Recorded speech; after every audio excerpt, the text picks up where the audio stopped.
Welcome back to the channel. It has been a while since I've been able to drive the blue Hellcat Magnum, and there's a pretty good reason for that. If you haven't seen the video, there's a link up in the corner. Also, I built a whole red Hellcat Magnum. There's also going to be a link up in the corner for that as well. If you haven't seen that video, go check it out. What ended up happening was I was going to the drag strip and I hit a pothole. So it ended up collapsing the driver's side suspension, which in turn kind of affected the passenger side. So the passenger side axle has a slight tear in the boot. The driver's side axle had broken all the way out of the diff because the suspension collapsed from the pothole. So unfortunately, I've been waiting on parts. The parts are finally here from Dodge. Also, I've been working with Send Cut Send. If you haven't used Send Cut Send, it is a really good service to use because it's so fast. It's CNC. Everything that you design, they cut and they bend. They have multiple materials. If you haven't checked them out, go check them out. I'll put a link in the description. I have a discount code in the description as well. Use them at least once. If you do, you'll probably continue to use them because they're so great.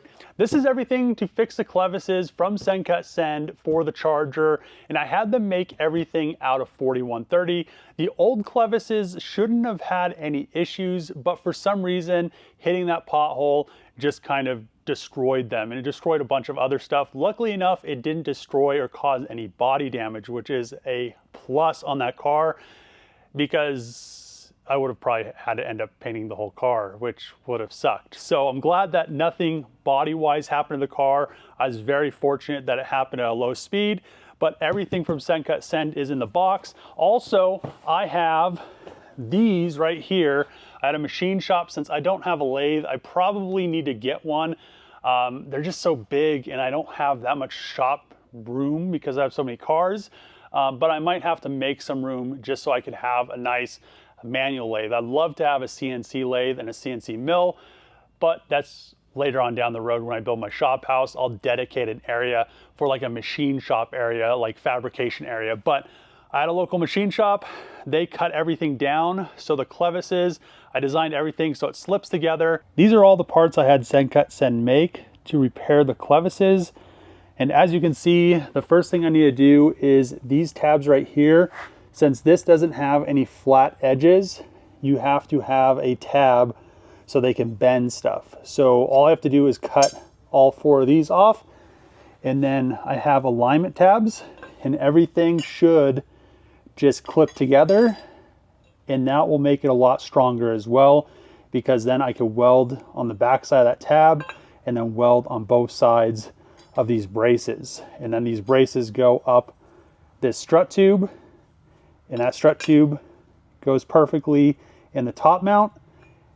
And the only thing that has to be separate is this, because you can't bend this and then have these bent too. So you have to have some separation, and that's why I actually did these right here, because that's going to tie them in, and then I won't have to worry about any future failures with these clevises or anything else, because this setup should be good enough for, I would say, a diesel truck.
now that the clevises for the charger are all tacked up, I'm gonna go up to Fort Collins and have Hayden weld these up. All right, just got to Hayden's new shop, and he's gonna weld up everything that I brought.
I just finished welding up the new clevises, and they came out really good, man. Thanks.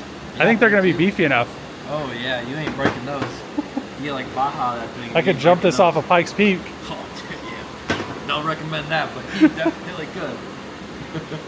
There's any pictures of them when they're all coated up? Yeah, I'm gonna coat them tomorrow. So coat them tomorrow. Hopefully the axle is here Friday, so then I can put everything in and maybe get to the drags on Friday. We'll see how fast it is. That'd be cool. Yeah, it's fast. Like, I was gonna go down there, but we have like a friend party that we gotta go to on Friday night. So yeah. Oh, that'd be cool. Yeah, you can see how shitty the road is. You have to show me. Yeah. I need to blast these so I can Cerakote them in E100 blackout, like everything else on the suspension is coated in, and they will look 100% factory once they're done. So let's get these blasted, and I can't wait. Man, look at these welds. This is why I have Hayden weld all my stuff up.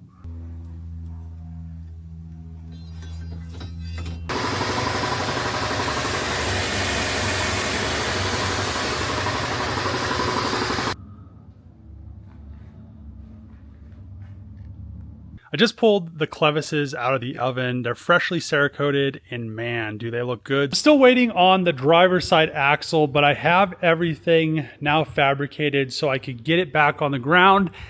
And then when I get the axle, I can stick an axle in it. So I have different polyurethane bushings. So before I was just using some rubber bushings. These should be a little bit better of an upgrade. Obviously they didn't have the right size, so I ended up cutting the end down and then just sanding it down. Polyurethane is really hard to work with after it's cast. So most of the time, all these bushings, they're not machined. They're pretty much a mold, and then they cast them. So I had to cut those down, sand it down, and everything with that will be good. And I just got home from Cerakoting the new clevises, and these things look great. I mean, they look like a factory OE, well, not like an OE, but especially with those welds, thanks to Hayden. I mean, I cannot wait to see these on the car.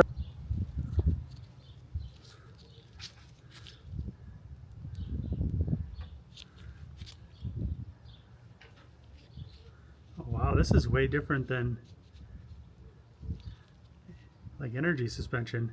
It's not like Usually energy suspension stuff is super sticky. This is more like a grease.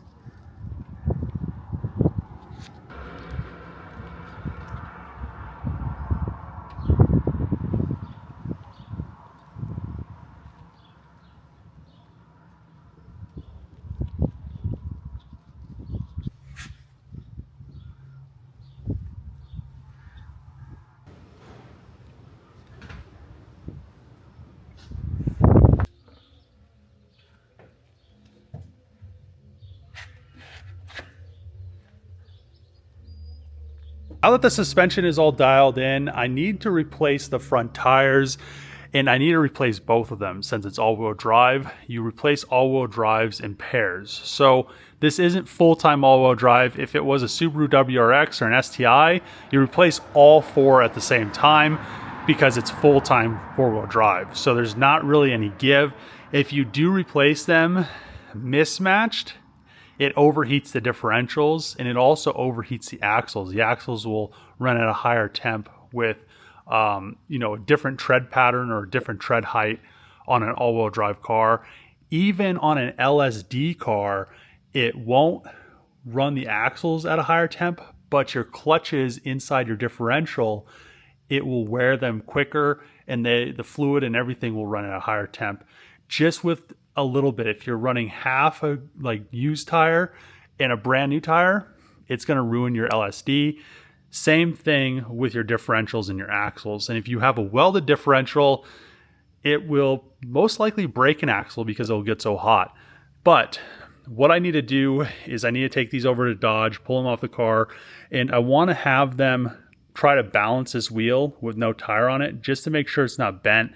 This is a 40 series tire, so I don't think it did bend the wheel at all. It does have this weird little thing, but it could just be how the tire looks.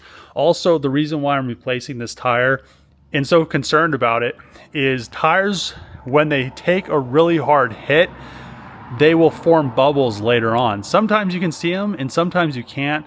And I just really don't want to take that risk with this car. So I have a brand new set of hand cooks, and I'm going to throw these on, and then we'll probably just end up using these tires for a burnout competition on the red Magnum. Guys over at Pueblo Dodge just hooked me up and swapped the Turos from the blue Hellcat Magnum wheels over to these crusty 5-spoke Hellcat wheels, and then I have the new hand cooks on these wheels. And he said that this one right here was kind of a pain, and this is the one that hit the pothole. It doesn't look like it has excessive weights, but it has a lot more weight on it than it did before.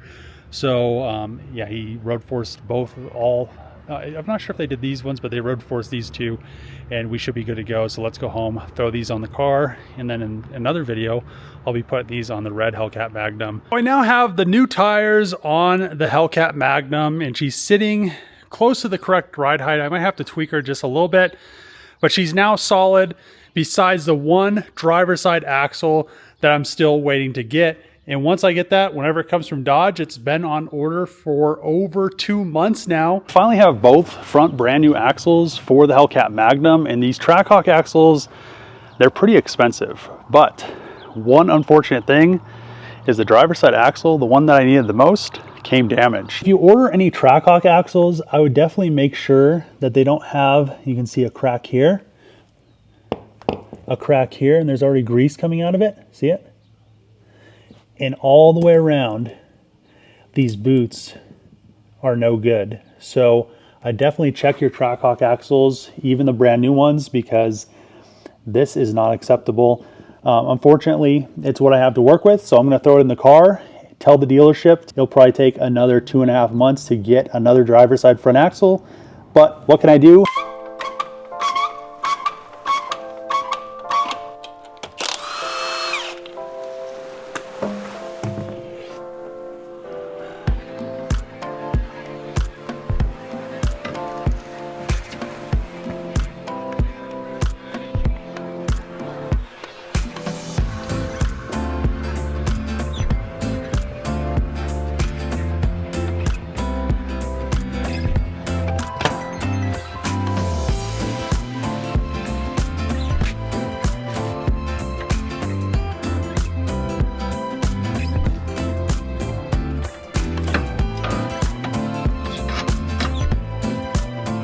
right, let's take the Charger on a first maiden test drive after fixing all the messed up suspension. I think I'm gonna have to adjust the steering wheel. So I center the rack, but I need to adjust the toe a little bit so the steering wheel is centered. So let's get, you'll understand what I'm talking about. Man, see, the steering wheel isn't centered. I need to fix this. But she drives really straight now. Maybe need to adjust the toe just a hair. But other than that, man, I'm so happy to have her back. Ah, yeah. She's like, woo, I've been waiting 2 months for an axle. Hell yeah. She feels so much better too. I decided to wash the Charger since it's now running and driving again. Took her for a few drives. I'm going to end up lowering this down quite a bit because we have 5 fingers and I probably want to go down to about 4. Right now, the front is lower than the rear. It's level, but it just seems like it's a little bit too high.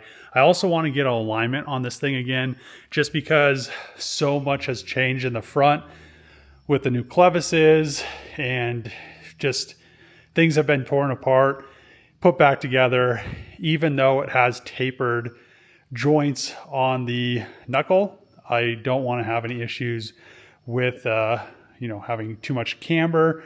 Looks like the camber is just about right though on both sides. Looks like this side might have a little bit more than the other side, and I want to kind of keep that around the 0.6 negative camber. I have the toe dialed in to a little bit under 1/8 toe in, and then the caster is around 13 degrees.